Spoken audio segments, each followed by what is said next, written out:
Welcome, everyone. Today, we drift back in time to explore what it was actually like to live in 1700s London, a city of chaos, danger, resilience, and transformation. From crowded streets and bustling markets to the rise of ideas, innovation, and hope, we'll take you on an immersive journey into the daily life of Londoners from centuries ago. Make sure to like this video, subscribe to our channel for more fascinating historical journeys, and comment below to share what part of history you'd love to explore next. Close your eyes for a moment and imagine that the familiar world around you begins to dissolve. The hum of modern life fades away, the glow of electric lights disappears, the distant sound of engines, phones, and screens is replaced by something older, rougher, and far less forgiving. When you open your eyes again, you are standing in London, but not the London you know. You have traveled back more than 300 years into the early decades of the 18th century, a time when survival itself was an achievement and every day carried the weight of uncertainty. This is London in the 1700s, a city unlike any other in Europe. It is already enormous by the standards of its age, swollen far beyond what its medieval streets were ever meant to contain. More than 500,000 people are crammed into a dense maze of lanes, alleys, courts, and crowded thoroughfares. From above, the city looks like a living organism, spreading outward, consuming villages, swallowing fields, and pulling people toward it from every corner of Britain and beyond. Farmers arrive in search of work. Sailors drift in from distant ports. Refugees, laborers, criminals, and dreamers all pour into London with the same hope, that this city might offer them something better than what they left behind. But London does not welcome gently. The first thing you notice is the air. It is heavy, thick, and harsh on the lungs. Coal smoke rises endlessly from thousands of fires, chimneys, and furnaces, clinging to the streets like a permanent fog. The sky above the city is often gray, even on days when the sun should shine brightly. Breathing deeply feels wrong, almost dangerous, as though the city itself is warning you that it will take something from you in exchange for letting you stay. There is no quiet here. London never truly sleeps. Even at dawn, before the city is fully awake, there is movement everywhere. Carts creak along uneven roads. Horses snort and stamp their hooves. Footsteps echo against stone and mud. Somewhere nearby, a bell rings, marking the passage of time, or announcing a death. Sound carries through the narrow streets, bouncing off walls that lean inward as if the buildings themselves are closing in. Life in 1700s London begins early, not by choice but by necessity. If you are poor, and most people are, you rise with the light because survival depends on it. Work is scarce, food is expensive, and competition is relentless. To sleep too long is to risk losing what little opportunity might come your way that day. Every morning is a race against hunger. London is not a city planned for comfort. It is a city that grew too fast, too chaotically. Streets twist and turn without logic, often narrowing until two people can barely pass each other. Buildings are packed tightly together, many leaning precariously over the road below. Upper floors stretch outward, blocking sunlight and trapping shadows. In some places, the sky is reduced to a thin strip overhead, barely visible through the tangle of wood and brick. You quickly realize that personal space does not exist here. Bodies press close together everywhere you go. Crowds surge through markets, docks, bridges, and crossroads. Privacy is a luxury reserved for the wealthy, hidden behind thick walls and guarded doors. For everyone else, life is lived in full view of neighbors, strangers, and passers-by. London is already the heart of a growing empire, and that status defines everything about it. Ships arrive daily along the Thames, unloading goods from across the world: sugar, tobacco, tea, spices, textiles. These riches flow into the city, but they do not flow evenly. Wealth pools in certain districts, behind elegant facades and locked gates, while just a short walk away entire families struggle to survive on almost nothing. The contrast is shocking. In one street, you might see a finely dressed gentleman stepping into a carriage, his coat clean and his shoes polished. In the next, a barefoot child begs for scraps of food, their clothes torn and filthy, their face marked by hunger and exhaustion. This is normal here. Inequality is not hidden or softened. It is visible, constant, and accepted as the natural order of things. If you are born poor in 1700s London, the city feels less like an opportunity and more like a trap. Your chances are shaped almost entirely by circumstance. There is no social safety net, no welfare, no public health care. Charity exists, but it is limited and often cruelly conditional.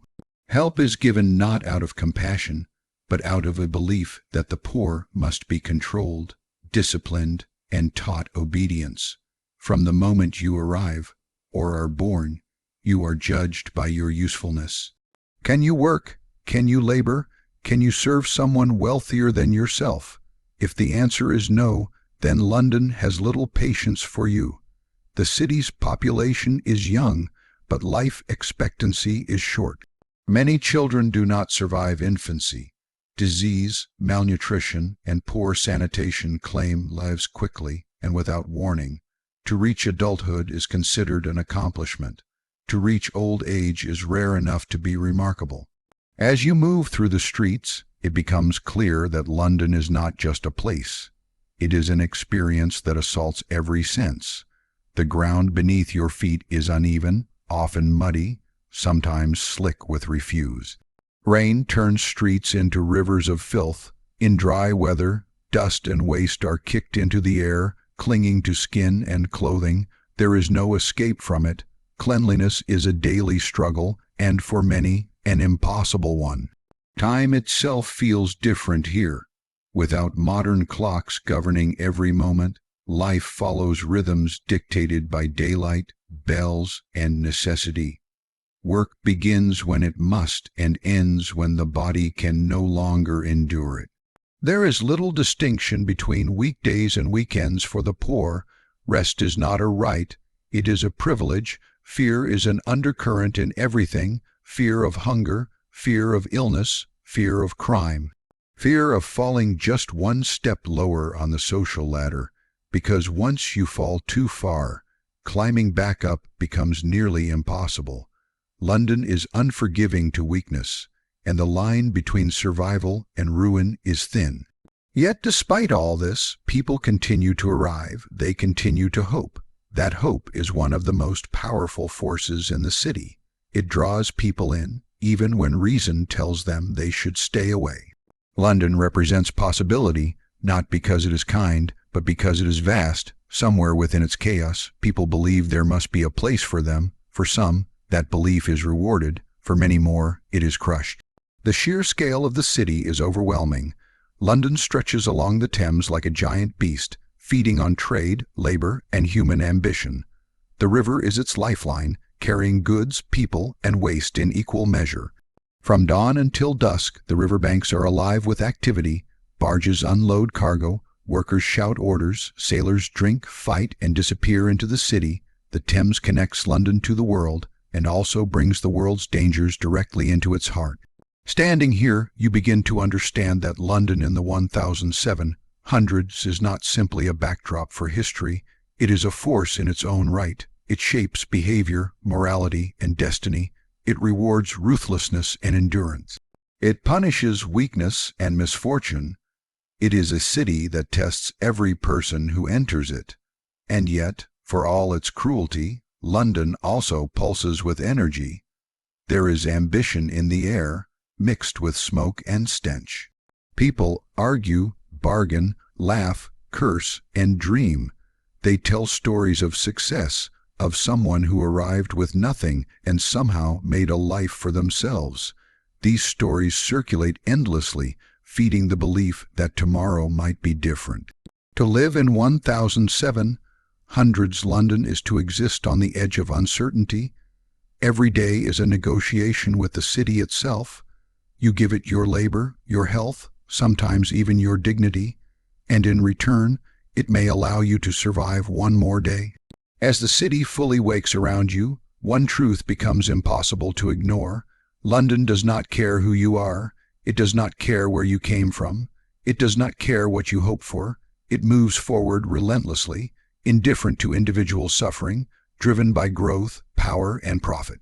And now you are part of it. This is only the beginning. Morning in 1700s London does not arrive gently. It crashes into existence with noise, movement, and a sense of relentless urgency. Long before the sun has fully risen, the city is already alive, stirring like a restless animal that has never truly slept. Darkness fades slowly between the narrow streets, and as light creeps in, it reveals a world that feels crowded, chaotic, and overwhelmingly alive. Sound dominates everything. There is no silence to ease you into the day. Street sellers shout from doorways and corners, advertising bread, fish, vegetables, scrap metal, anything that might earn them a few coins. Their voices overlap and compete, forming a constant roar that echoes off brick and timber walls. The clatter of wooden wheels against stone roads rattles through the streets as carts force their way forward, pulled by exhausted horses that snort, stumble, and leave steaming piles behind them. Somewhere close by, a blacksmith's hammer strikes iron again and again, sharp metallic blows cutting through the noise like gunshots. Church bells ring frequently, but they are not comforting. They mark hours, announce services, warn of fires, and toll for the dead. Death is so common that its sound blends into the background of daily life. People rarely pause to acknowledge it. In London, death is expected. As you walk further into the city, the smells begin to overwhelm your senses. They are impossible to escape and impossible to forget. There is the sharp stench of human waste flowing through open gutters that run along the streets. Chamber pots are emptied directly from windows, sometimes with a shouted warning, sometimes without. The waste mixes with mud, animal droppings, and rotting food scraps, creating a thick, foul sludge underfoot. In warmer weather, the smell intensifies, hanging heavy in the air and clinging to clothing and skin. Dead animals are a common sight. Horses collapse from exhaustion and are left where they fall until someone is paid to remove them. Rats scurry freely, feeding on whatever they can find. Stray dogs fight over scraps, snarling at anyone who comes too close. The line between living and decaying feels dangerously thin. Smoke is everywhere. Thousands of coal fires burn day and night, used for cooking, heating, and industry. The smoke pours from chimneys and drifts downward, trapped by the narrow streets and low, hanging buildings. It blackens walls, stains clothes, and burns the throat. On some days, the smoke is so thick it feels like breathing through cloth. The sun struggles to pierce the haze, casting the city in a dull, yellow-gray light that makes everything seem older, dirtier, and more worn. The streets themselves are a challenge to navigate. They are uneven, often muddy, and frequently flooded with filth. There is no organized paving in many areas, just a mixture of stones, dirt, and waste trampled together by thousands of feet. After rain, the roads become slippery and treacherous. In dry weather, dust rises with every step, coating faces and lungs. Shoes wear out quickly, and many cannot afford to replace them. Bare feet are common, even in winter. Crowds press in from all sides. London's population density is overwhelming, and personal space simply does not exist. People bump into each other constantly, but apologies are rare. Everyone is focused on their own survival. A moment of distraction can mean losing a purse, a meal, or worse. Pickpockets blend easily into the chaos, brushing past victims and disappearing into the crowd before anyone realizes what has happened. Markets are especially intense. They spill out into streets and alleys, forming dense clusters of stalls, carts, and shouting vendors. Fishmongers display their catch, already beginning to spoil without refrigeration. The smell of fish mixes with the odor of blood from butchers' stalls, where carcasses hang in the open air. Flies swarm everywhere, meat is sold quickly or not at all, and freshness is a luxury few can afford to worry about. Food is expensive and hunger is constant. Bread is the foundation of most diets, but even that is not guaranteed. Poor harvests or rising prices can push entire neighborhoods toward starvation. People argue fiercely over food, and fights break out easily. A loaf of bread can be the difference between survival and collapse. Water is another daily struggle. Clean drinking water is rare, and most people draw it from wells or directly from the River Thames. The problem is that the same river used for drinking is also used for washing, dumping waste, and disposing of dead animals. Sewage flows directly into it. Industrial runoff poisons it further. The water looks cloudy and smells foul, but many have no alternative. Drinking it is a risk taken every day. Illness spreads silently through these conditions. There is no understanding of germs or bacteria. People believe disease comes from bad air, curses, or divine punishment. When sickness appears, it moves quickly through crowded homes and shared spaces. Coughs, rashes, and fevers are treated as part of life until they become deadly. By then, it is often too late. The buildings around you feel oppressive. Many are centuries old, poorly maintained, and dangerously unstable. Wooden beams creak, walls bulge outward, upper floors lean over the street, blocking light and trapping heat and smoke. Inside, rooms are small and dark, packed with people and belongings. Entire families often live, sleep, and work in a single space. Privacy is almost non-existent. At street level, workshops and homes blend together. There is no clear separation between work and life. You might pass a tailor sewing by a window, a shoemaker hammering leather in a doorway, or a family boiling scraps over a small fire. Children work alongside adults, carrying goods, cleaning, begging, or apprenticing in trades that may break their bodies before they reach adulthood. The noise never truly fades. Even at night, taverns spill drunken voices into the streets. Arguments turn violent quickly. Laughter, shouting, crying, and singing blur together. Somewhere, glass shatters. Somewhere else, a fight erupts. Somewhere nearby, someone is being robbed, but few stop to intervene. Fear keeps people moving. Light after dark comes from candles, oil lamps, and occasional street lanterns, but they do little to push back the shadows. Many areas are plunged into near total darkness. These darkened streets are dangerous, and everyone knows it. Criminals thrive here, using the chaos and poor lighting to their advantage. After sunset, moving alone is a gamble. Despite everything, people adapt. They learn to read the sounds and smells of the city like a language. A sudden hush might signal trouble. A certain smell might warn of spoiled food. Experience becomes a form of survival. Those who live longest are not the strongest, but the most aware. London's streets are not just pathways. They are living spaces.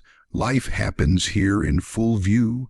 Birth, death, celebration, punishment, commerce, and crime all unfold side by side. There is no separation between public and private suffering. Everything is exposed, and yet within this chaos there is movement, energy, and a strange sense of purpose. People continue to push forward through the noise, the filth, and the danger. They bargain, argue, joke, and curse. They form friendships, rivalries, and communities. They find small moments of joy in a drink, a warm meal, or a shared laugh. The streets of 1700s London are harsh, overwhelming, and unforgiving, but they are also the veins through which the city's life flows. Every sound, every smell, every crowded step tells the story of a city struggling to survive its own growth. To walk these streets is to understand that London is not merely endured, it is lived, breathed, and battled every single day. Life in 1700s London is a city of extremes, where wealth and poverty exist side by side, yet are separated by more than just streets. They are separated by opportunity, privilege, and the arbitrary role of fate. To understand this city fully, one must witness the stark contrast between those who walk in silk and those who walk barefoot, those who dine on imported spices and those who scrape together scraps, those whose days are measured in leisure and learning, and those whose days are measured in labor and survival. The city is not merely a physical place, it is a social landscape, a complex network of hierarchies and expectations, of rights and privations, of power and vulnerability. For the wealthy, London in the 1700s is a city of elegance and possibility. Those born into privilege inhabit grand townhouses along broad streets, their homes adorned with imported furnishings, fine draperies, and polished wood. Large windows open onto well-kept gardens, a rarity in the dense heart of the city, and the interiors are filled with light, warmth, and the faint, lingering scent of imported oils and perfumes. Wealth in these streets is visible in every detail. Polished shoes click against wooden floors, powdered wigs and embroidered coats mark status, and silver utensils gleam on dining tables that carry the fruits of global trade. The rich are insulated from the city's filth and chaos, moving above it in carriages drawn by well-fed horses, their movements deliberate and protected. Education and leisure shape their lives. Children learn reading, writing, arithmetic, and foreign languages. They are instructed in etiquette, music, and the arts, preparing them for lives of influence, leadership, and culture. Social networks are meticulously maintained, appearances matter, and reputation is as valuable as gold. The wealthy rarely venture into the crowded, filthy streets unless business demands it, and even then, they do so with protection and caution. To live among the elite is to experience a world removed from the threats, hunger, and disease that define the lives of the poor. But the majority of Londoners live in conditions that are the stark opposite of this comfort. For the poor, life is a daily struggle, an unrelenting grind that begins at dawn and often stretches beyond dusk. Families are cramped into single rooms that serve as kitchen, bedroom, and workspace. Privacy is non-existent. Personal space is a luxury for those with wealth. For everyone else, even a small corner must be shared. The rooms are dark and poorly ventilated, filled with the smell of cooking fires, unwashed bodies, and the lingering odor of waste that seeps in from the streets below. Beds, if they exist, are often simple straw mattresses, sometimes shared by parents and children alike. Sleep is scarce, and the city's noise penetrates every barrier. Children are introduced to labor almost from birth. They carry water, clean streets, deliver messages, apprentice in trades, or beg for scraps. Education is rare, often a privilege only available to those connected to charitable institutions or fortunate employers. Many children grow up knowing hunger intimately, their bodies stunted, their health fragile. Orphans and abandoned children navigate the streets, seeking work, shelter, or kindness from strangers. Though kindness is often in short supply, their survival depends on cunning, endurance, and sometimes the willingness to steal. Work for the poor is grueling and continuous. Artisans labor in workshops for long hours, crafting goods by hand in poorly ventilated, dimly lit spaces. Laborers haul, push, and pull heavy loads, often in dangerous conditions. Domestic servants work in the houses of the wealthy, rising before dawn and retiring long after sunset, their movements dictated by the whims of those who employ them. Even those with steady employment live on the edge of poverty, their wages barely enough to afford rent, bread, and clothing. Illness or injury can destroy a family's chance of survival overnight. The streets themselves are an extension of this inequality. Markets and thoroughfares are battlegrounds for attention, survival, and commerce. Food vendors shout to attract buyers, but many buyers have no coins.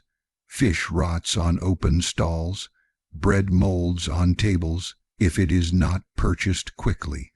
Wealthy customers may brush past these markets in their carriages, picking the finest cuts or the freshest fish, while the poor scavenge for scraps left behind. Beggars line the streets, their cries often ignored. The line between desperation and theft is thin, and the city is quick to punish those who overstep it. Orphanages and workhouses, intended as charitable solutions, offer grim alternatives. The workhouse is a place of last resort where families are separated, labor is forced, and meals are meager. Conditions are harsh and discipline is severe. The idea is to teach morality through suffering, to make poverty shameful, and to instill obedience. Yet, for many, the workhouse is simply another form of survival, a place to endure hardship until one's body breaks or disease claims life. It is a stark reminder that for the majority, poverty is not a temporary inconvenience. It is the defining condition of existence.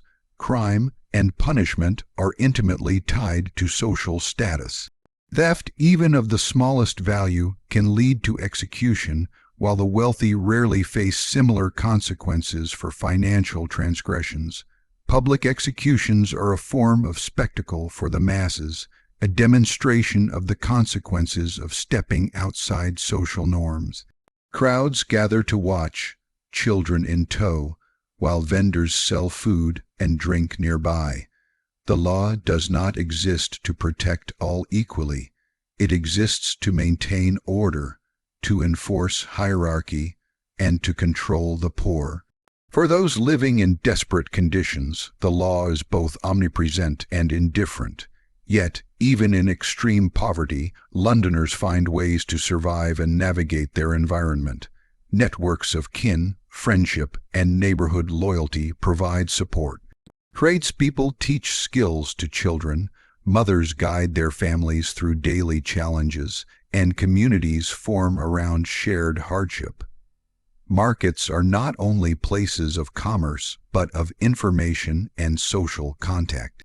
Knowledge of who is trustworthy, who can lend a hand, and where to find work or food is as valuable as money.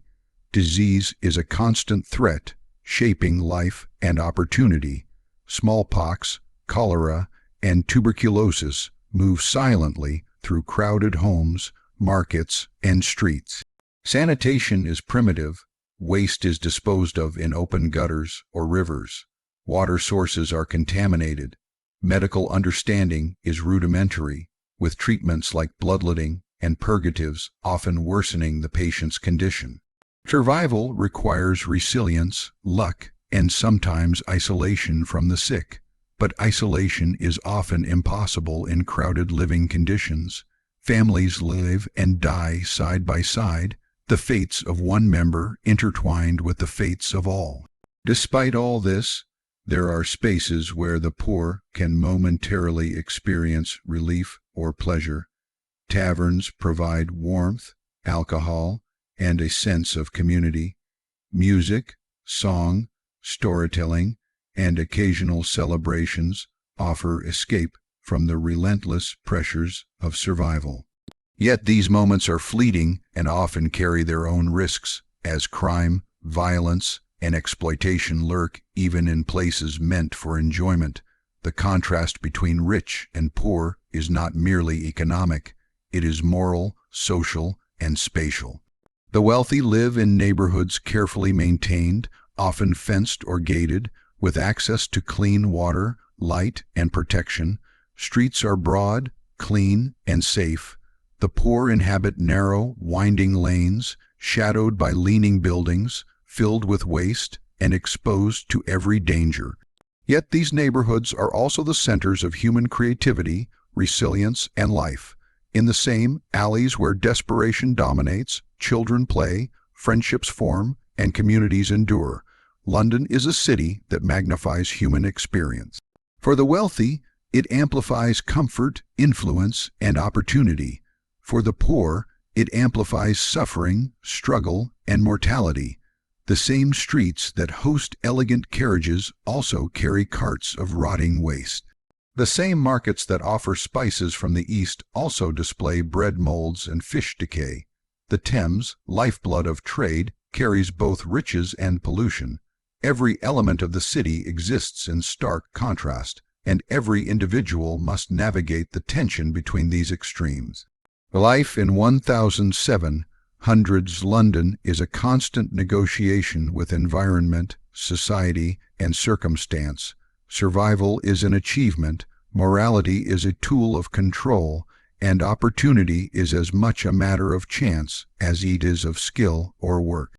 Families are bound together by necessity, children grow up quickly, and adults endure continuously. Social mobility is rare, but stories of escape, ambition, and success circulate, inspiring hope even in the darkest conditions. For all its hardships, London in the 1700s is also alive with potential. Its chaos fosters ingenuity, markets generate commerce, workshops produce goods that will be traded around the world, ideas circulate through coffeehouses and taverns. Even the poor, constrained as they are, develop systems, skills, and networks that allow them to survive and, in rare cases, thrive. The city is harsh, but it is also a crucible, shaping those who live within it. The contrast between wealth and poverty defines the rhythm of daily life. Morning brings work for some, leisure for others. The smell of bread baking in a wealthy home is distant from the hunger of those who cannot afford it. The sound of children learning music contrasts with the cries of those sent out to beg. Every action, every street, every building reflects these differences, making them unavoidable, inescapable, and vivid. In essence, London in the 1700s is a city of extremes. Comfort and suffering coexist. Opportunity and deprivation are intertwined. Life for the rich is protected, predictable, and comfortable, while life for the poor is exposed, unpredictable, and brutal. Yet the city itself, indifferent as it may be, continues to move forward. It consumes, produces, and transforms everything within it. It is alive, and it shapes those who dwell within it as much as they shape it. Every day, every hour, every moment is a negotiation with this living, breathing, unforgiving entity. To exist in London in the 1700s is to live on the edge, to walk a fine line between survival and failure, hope and despair, life and death. Crime and punishment in 1700s London are inseparable from daily life, woven into the very fabric of the city as surely as the streets, the Thames, or the towering buildings. In this era, the concept of law is both absolute and arbitrary, designed not only to maintain order, but also to reinforce social hierarchy. To live in London is to be constantly aware of the consequences of missteps, both minor and severe, and to navigate a world where the distinction between survival and criminality is often razor thin. Here, every alleyway, every market, and every crowded street corner is a potential stage for transgression, enforcement, or punishment. For the ordinary citizen, the threat of crime is ever present. Pickpockets, thieves, and highwaymen exploit the city's crowded streets, narrow alleys, and poorly lit areas. The dense population and chaotic urban layout make it easy to disappear into the crowd after a crime. Even the most careful pedestrian must remain vigilant. A momentary lapse in attention can mean the loss of hard-earned coins, personal belongings, or, in the case of more serious offenses, one's freedom or life. The poor are particularly vulnerable. They often carry no legal protections, live in neighborhoods where law enforcement is minimal, and depend on their wits and networks of trust to survive. Crime in London is not limited to theft. Violence, assault, and fraud are common, especially in densely populated areas and during times of scarcity. Poverty, desperation, and lack of opportunity fuel much of this criminal behavior, yet society views it largely as a moral failing rather than a symptom of systemic inequality. The streets are scenes of constant negotiation. Who will be trusted, who will be feared, and who will fall victim? Reputation is crucial. A known thief or cheat may find opportunity difficult to come by, but anonymity can be a shield until it fails. For the wealthy, crime is experienced differently. They have resources to protect themselves and influence to manipulate the law. Theft from a rich household is met with swift and often brutal response, while financial or political misconduct among the elite is far more likely to be ignored, overlooked, or punished lightly. This disparity reinforces the social order, sending a clear message: the city protects the powerful and punishes the vulnerable. Public punishment is an intrinsic part of the justice system, designed as much to deter as to demonstrate control. Executions, often carried out at locations like Tyburn Tree, are public spectacles. These events are not solemn ceremonies, but gatherings, almost festival-like in nature, drawing crowds of thousands. Vendors sell food and drink. Children are brought by their parents to witness the spectacle, and gossip spreads through the streets. The execution of a criminal is a performance of authority and morality. It is meant to instill fear, affirm social norms, and remind the populace of the consequences of stepping outside the bounds of law and social expectation. Hanging is the most common form of execution, especially for property crimes and theft. Even minor theft, if it involves sufficient value, can result in death. Judges are often unsympathetic and mercy is rare. The aim is deterrence, a brutal lesson to the masses: violate the law and you will pay with your life. Public floggings, pillorying, and branding are also common, providing additional humiliation for offenders and entertainment for spectators. Punishment is both spectacle and warning, emphasizing the omnipresence of authority in everyday life. Crime and punishment also serve as reflections of social morality. The law does not treat all citizens equally. Those with wealth, status, or connections often navigate the legal system with relative ease, while the poor face harsher consequences. This imbalance reinforces the social hierarchy, ensuring that power remains concentrated and obedience is maintained. For the poor, survival often requires navigating these injustices, learning which rules are absolute and which can be bent or circumvented. Londoners internalize these realities from a young age. Children witness theft, brawls, and public punishments, learning quickly which behaviors are dangerous and which are tolerated. They learn the importance of vigilance, the value of alliances, and the consequences of missteps.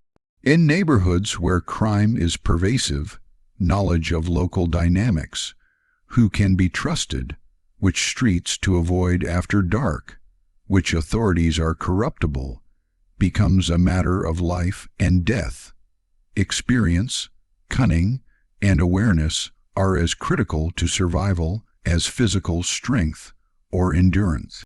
Criminal organizations, gangs, and informal networks also shape city life. These groups often control certain neighborhoods, streets, or industries and operate both outside and inside the law. They provide protection, enforce informal rules, and at times challenge formal authority. For those living in these areas, Affiliation with or knowledge of these networks can mean the difference between victimhood and safety. Yet such alliances are fraught with risk.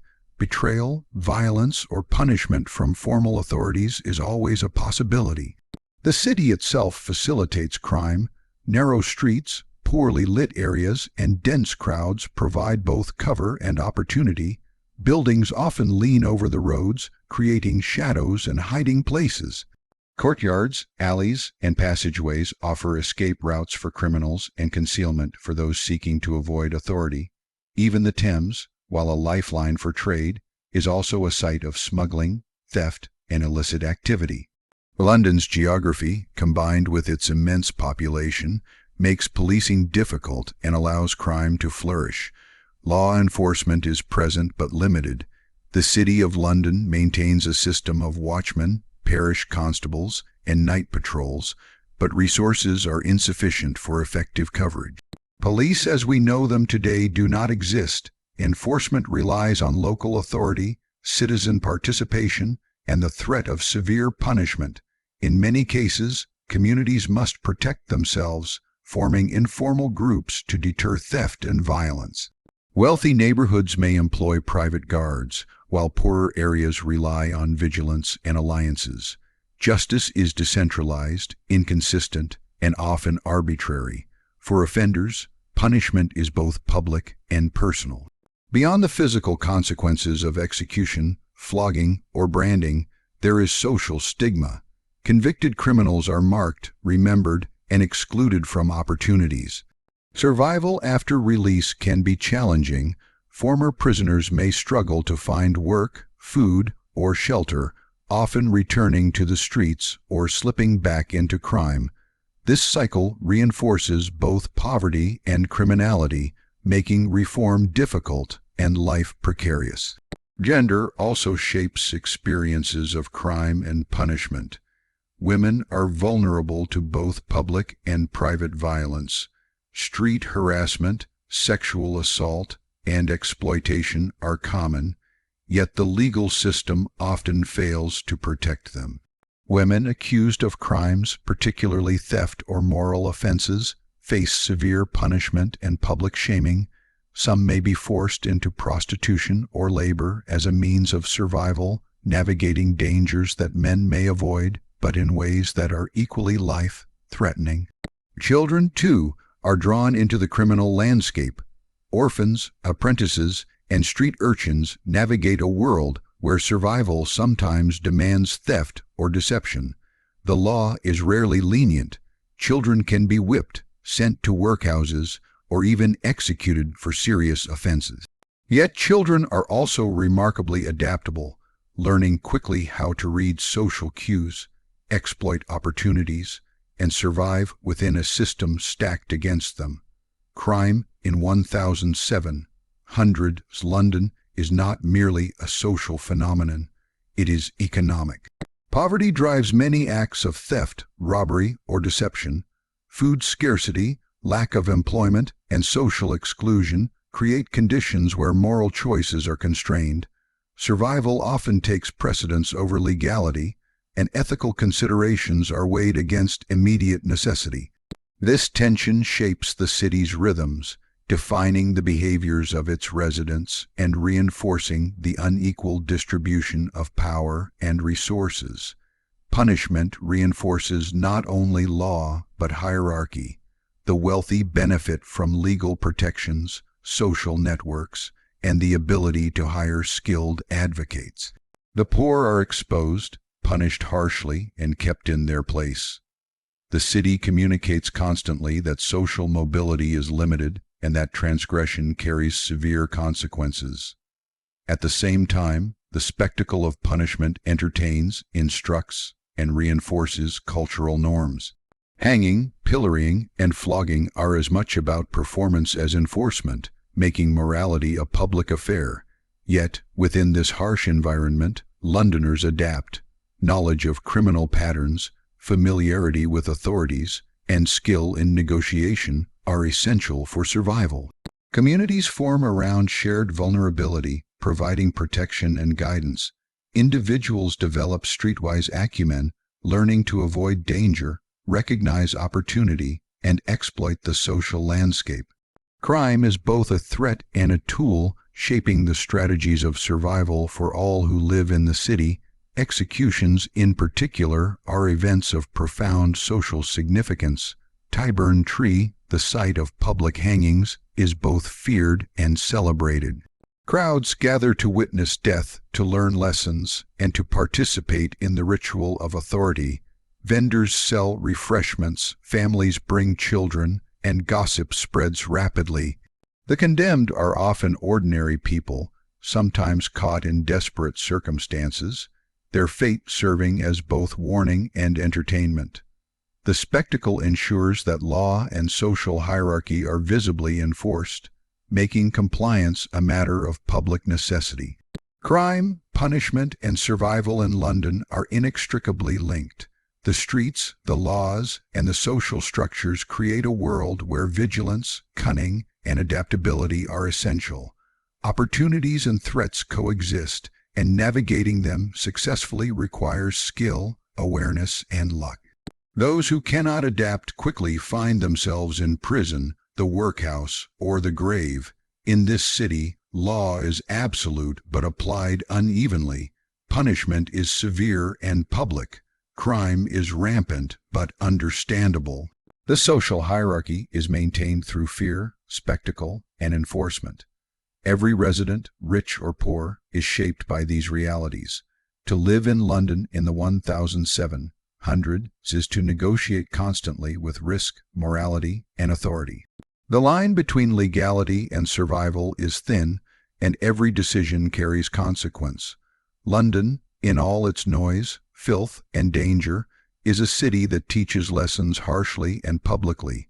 Crime is ubiquitous, punishment is visible, and the population internalizes both from birth. For the poor, survival means constantly balancing necessity against law. For the wealthy, it means protecting wealth and influence while observing the spectacle of justice.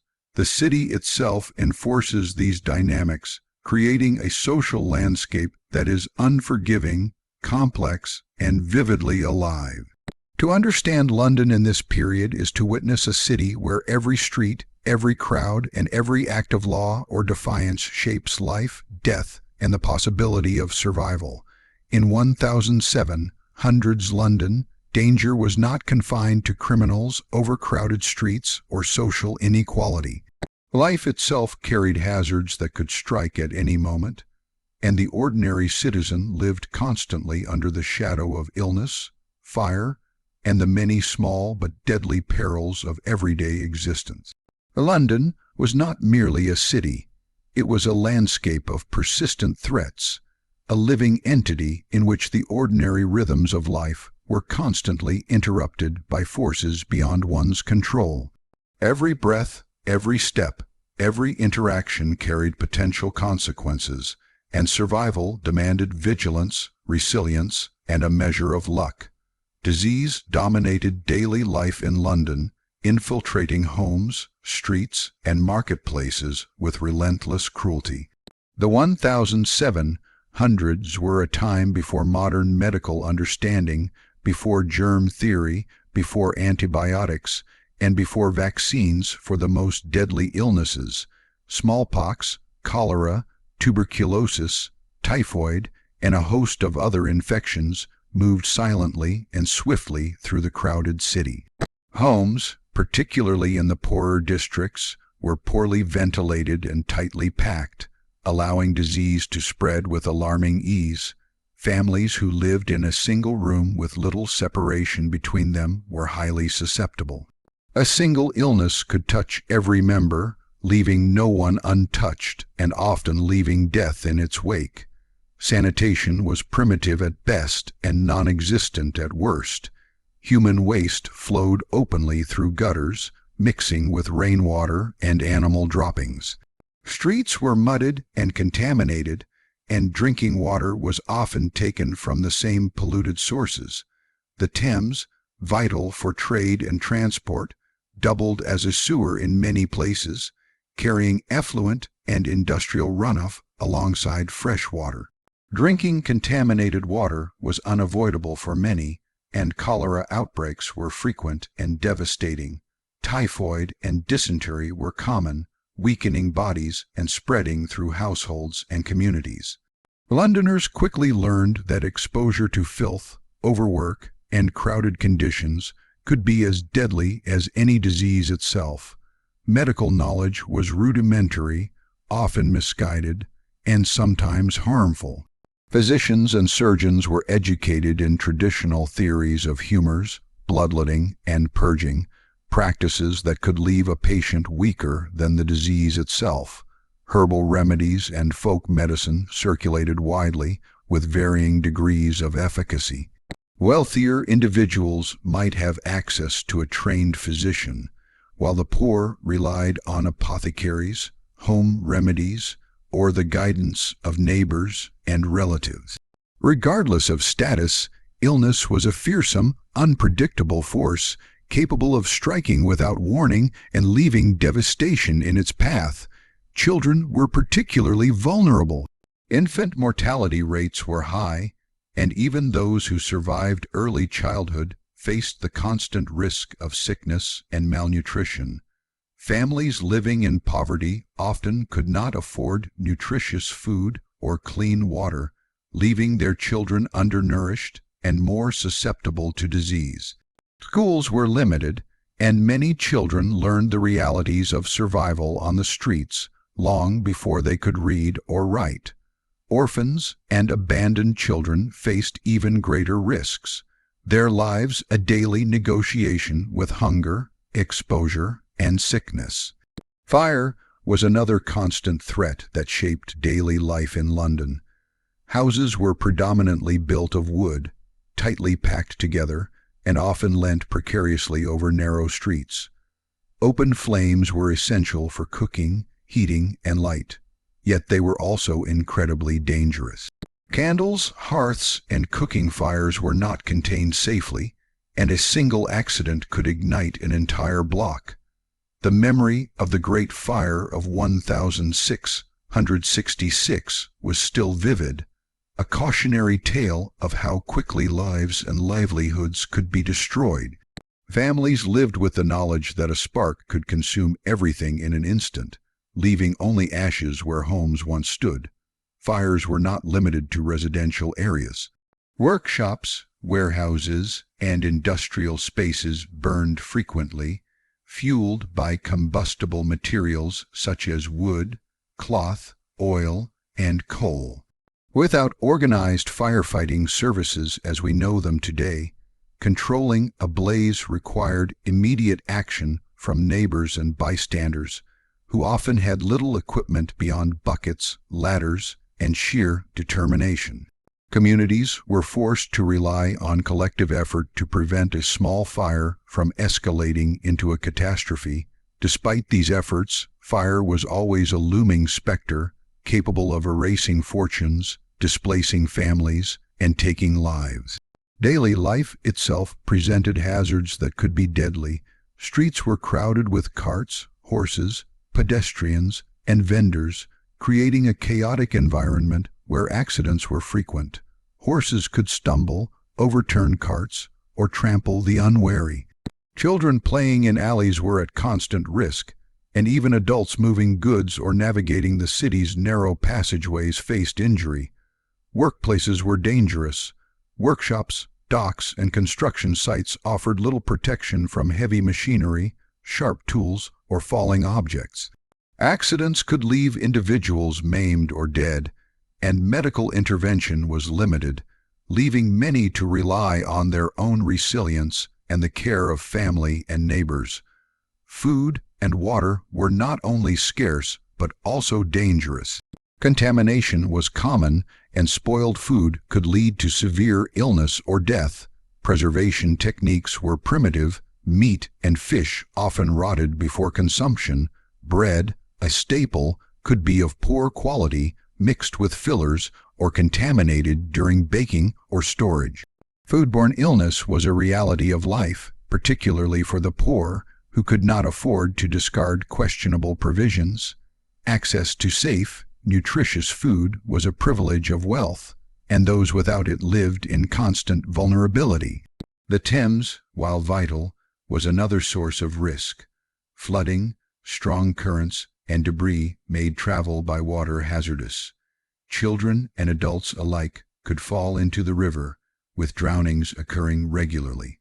At the same time, the river was a hub of activity, transporting goods, people, and even disease throughout the city. Its banks were lined with warehouses and wharves, but they were often unsafe, poorly maintained, and treacherous. Work along the river required skill, caution, and constant awareness of the surrounding dangers. The combination of disease, fire, and everyday hazards created a pervasive sense of vulnerability. Londoners developed strategies to survive, ranging from practical adaptations to reliance on luck. Families shared knowledge about avoiding illness, safeguarding homes against fire, and navigating dangerous streets. Children learned early to be vigilant, to read social cues, and to anticipate risks. Survival required constant awareness, adaptability, and a willingness to confront danger regularly. The city's geography amplified these risks.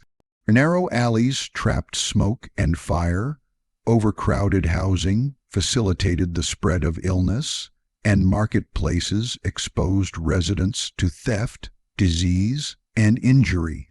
Wealthier areas offered some protection, with broader streets, cleaner water, and better construction, but even the rich were not immune to catastrophe. Fire could travel quickly, and epidemics did not discriminate entirely. The difference was often in response capacity and resilience rather than absolute safety. Despite these threats, life in London persisted. People continued to work, trade, and socialize, negotiating the risks of the environment as a part of existence. Communities adapted, developing informal systems of aid, protection, and communication. Neighbors alerted one another to fires, shared food and water, and helped care for the sick. Collective action was sometimes the only safeguard against the relentless dangers of the city. Risk also shaped behavior and social expectations. Individuals learned to anticipate hazards, to act quickly, and to respect the precariousness of daily life. Caution, ingenuity, and vigilance became essential virtues.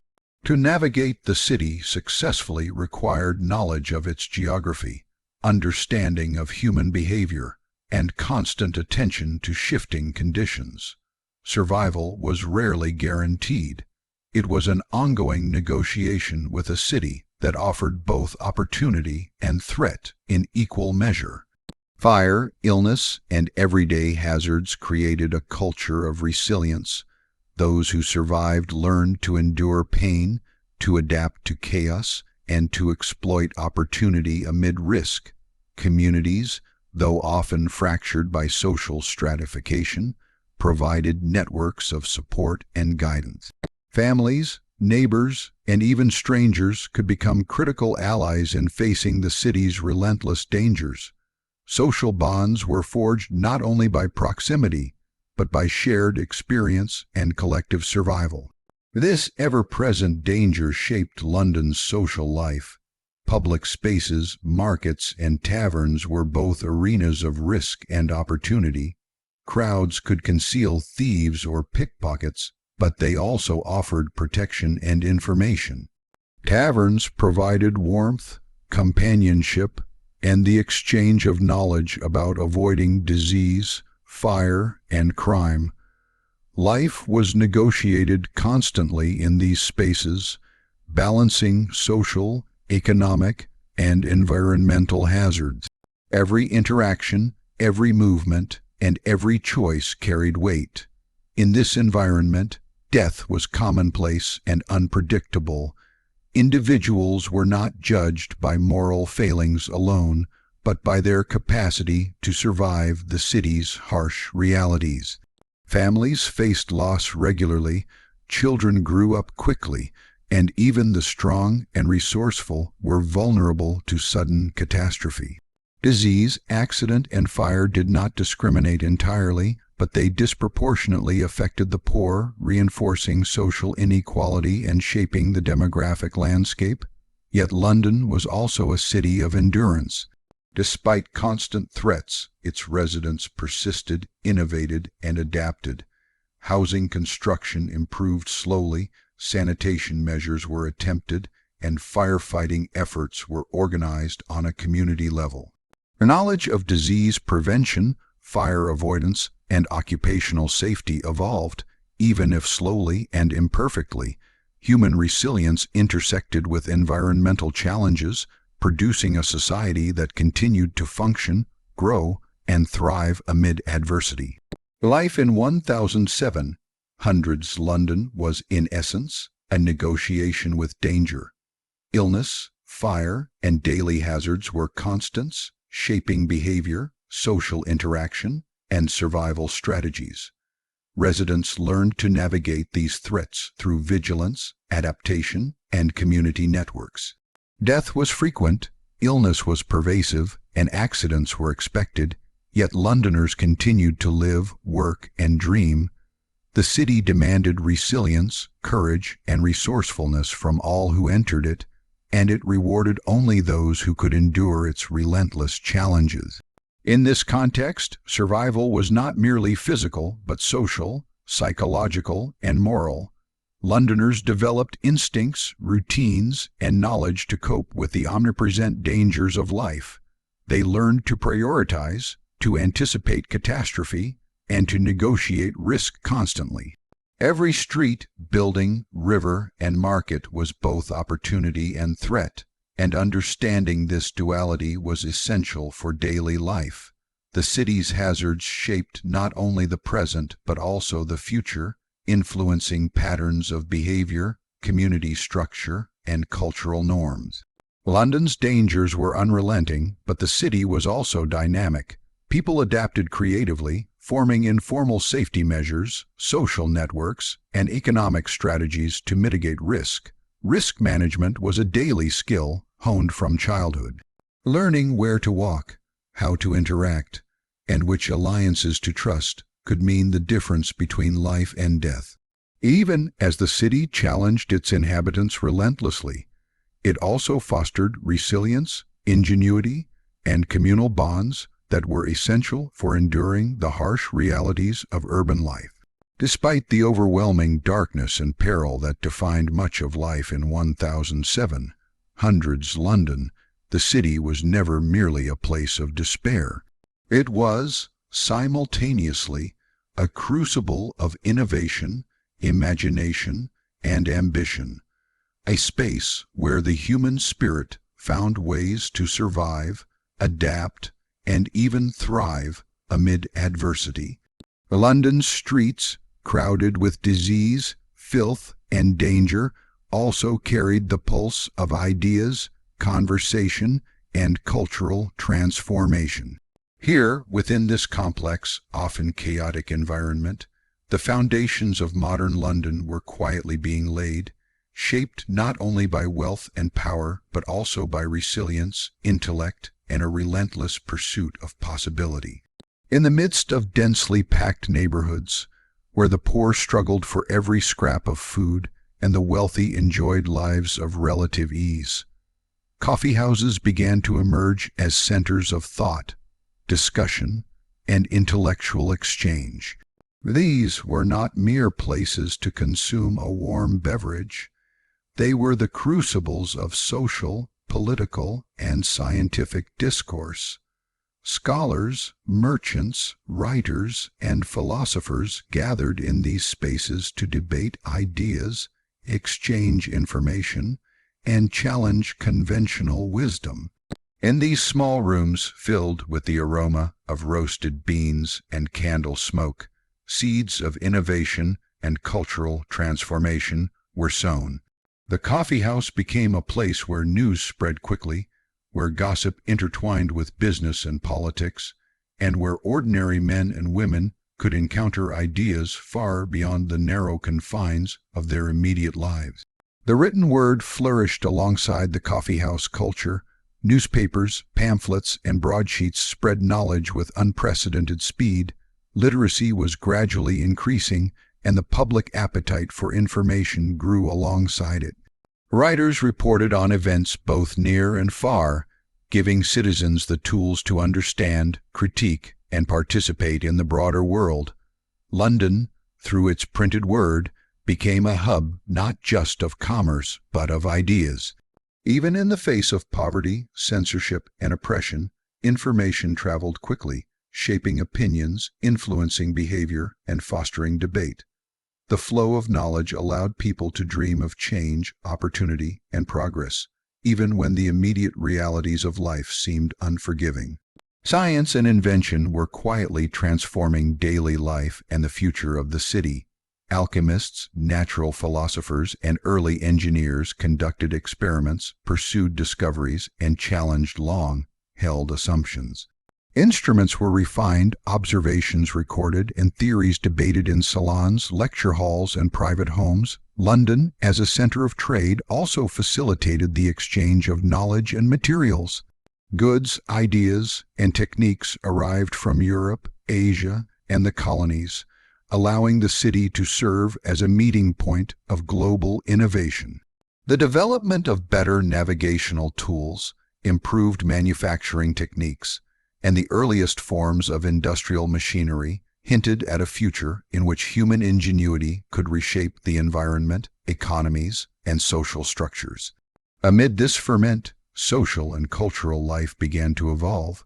Theaters, playhouses, and concert halls offered entertainment that also reflected contemporary concerns, ambitions, and anxieties. Drama and music provided not only amusement but a mirror to society, exploring themes of morality, power, love, and justice. Patrons of the arts, whether wealthy or middle class, found in these performances both escape from daily hardship and a framework for reflection on their own lives. Storytelling, in its many forms, became a tool for navigating a city fraught with danger, offering lessons, entertainment, and a sense of connection.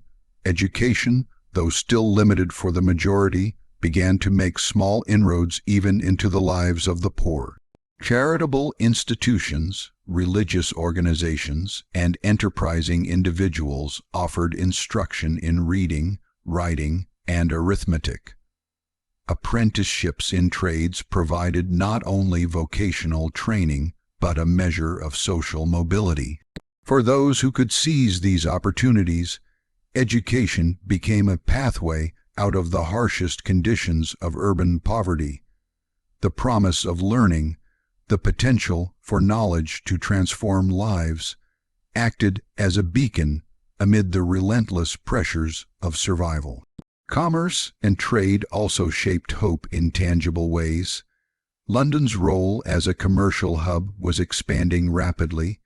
The port bustled with ships arriving from distant continents, carrying sugar, tobacco, spices, textiles, and other goods.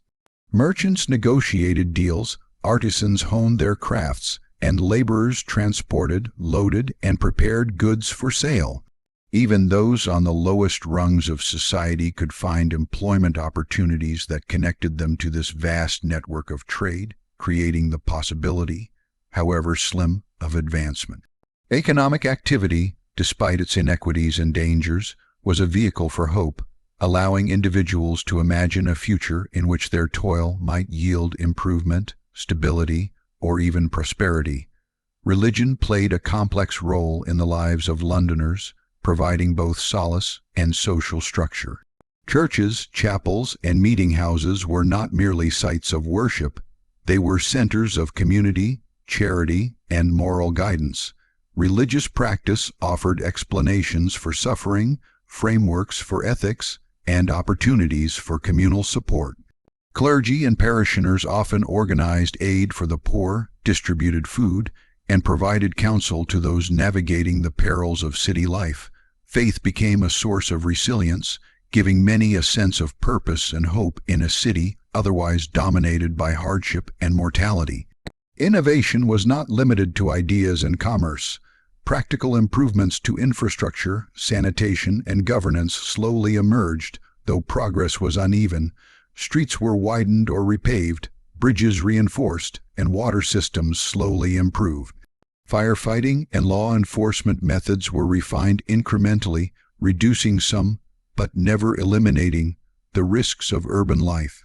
Even modest improvements had profound effects, giving citizens a tangible sense that the city was evolving, that danger could be mitigated, and that daily life could, in small ways, become more predictable and secure. Despite these advancements, London remained a city of contradictions.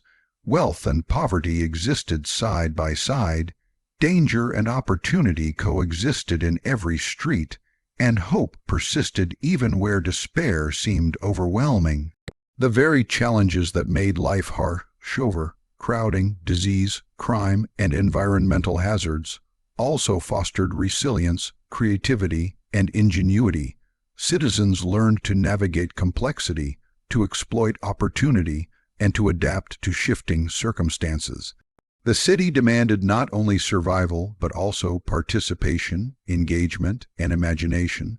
Those who could seize even small advantages found ways to carve out niches, improve their circumstances, and contribute to the evolving social, economic, and intellectual landscape. London's contradictions were mirrored in its architecture, streetscapes, and neighborhoods. Narrow, dangerous alleys ran alongside broad, bustling thoroughfares. Markets overflowed with food, goods, and ideas, while neighboring streets bore the stench of filth and decay. Elegant homes of the wealthy overlooked courtyards filled with the labor of the poor.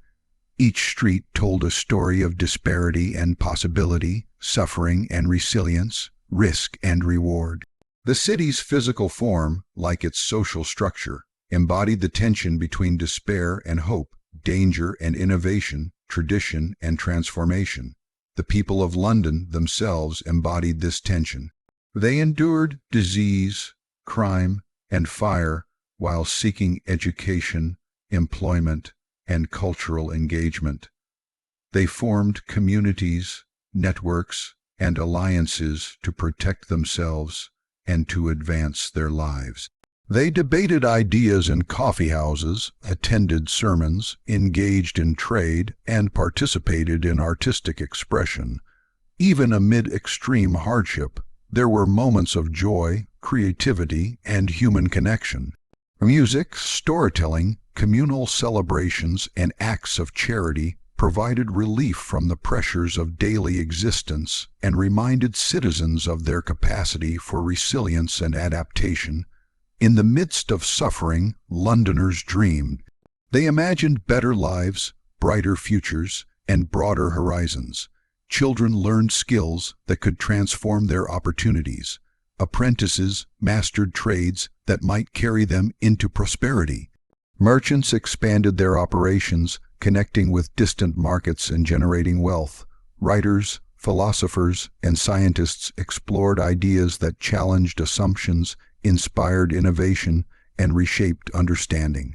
Even in the face of death, poverty, and danger, hope persisted, a driving force that shaped behavior, inspired ambition, and fostered endurance. The birth of modern London, then, was neither accidental nor inevitable. It arose from the interplay of adversity and ingenuity, of risk and resilience, of suffering and ambition. The city's residents were agents of transformation, shaping their environment even as it shaped them. Knowledge, commerce, cultural engagement, and social networks gradually redefined possibilities, creating structures, institutions, and ideas that would endure far beyond the 1700. Each innovation, each act of survival, each discussion in a crowded coffeehouse contributed to the slow emergence of a city capable of supporting complexity, diversity, and progress. Even as London confronted the realities of death, disease, and inequality, it demonstrated the power of human adaptability. The city demanded vigilance, resourcefulness, and endurance, yet it also rewarded initiative, intelligence, and collaboration. Citizens who navigated its streets successfully were not merely surviving, they were participating in the creation of a modern urban society, laying the groundwork for governance, commerce, and culture that would shape centuries to come. Hope then in 1700s London was not naive. It was practical, forged in the crucible of adversity and sharpened by necessity. It was the hope of knowledge gained, of trade executed, of skills mastered, of relationships cultivated, and of survival achieved. It was the belief that incremental progress through education, commerce, scientific inquiry, or social engagement could yield tangible improvements in life and society. Even for the poor, hope was a strategy as much as an emotion, a tool for navigating the constant uncertainties and dangers of urban existence. London's transformation during this period demonstrates the inseparability of hardship and innovation, risk and progress. The city was a place where ideas collided with necessity, where adversity spurred creativity, and where the pursuit of knowledge, skill, and social connection created new possibilities. The very conditions that made life dangerous, uncomfortable, and unpredictable also fostered the resilience, ingenuity, and ambition necessary to build institutions, networks, and knowledge systems that would endure for generations. To live in 1700s London was to confront the extremes of human experience, poverty and wealth, danger and safety, despair and hope. Yet it was also to participate in a process of creation, adaptation, and transformation. The city demanded effort, intelligence, and courage, and in return, it offered opportunity, connection, and the possibility of a life that, while uncertain, could also be rich in meaning and achievement. Within its crowded streets, bustling markets, and smoke-filled alleys, modern London was being born, not fully realized, not yet perfected, but taking shape through the actions, ambitions, and resilience of its inhabitants. In the end, London was a city of contradictions, a city that simultaneously exposed humanity to its harshest realities and nurtured its highest potentials. Life was precarious, disease and fire were constant threats, and crime was rampant, yet human creativity, enterprise, and social ingenuity flourished. Within this tension between suffering and possibility, the foundations of the modern world began to emerge. Knowledge was spread, commerce expanded, ideas circulated, and culture thrived. London was alive, not only in its streets and buildings, but in the aspirations, resilience, and enduring spirit of its people, who carved a path forward even when the odds seemed insurmountable. In this crucible, modern London was born, a city forged through danger, shaped by hope, and built by the perseverance of countless individuals who refused to be crushed by circumstance.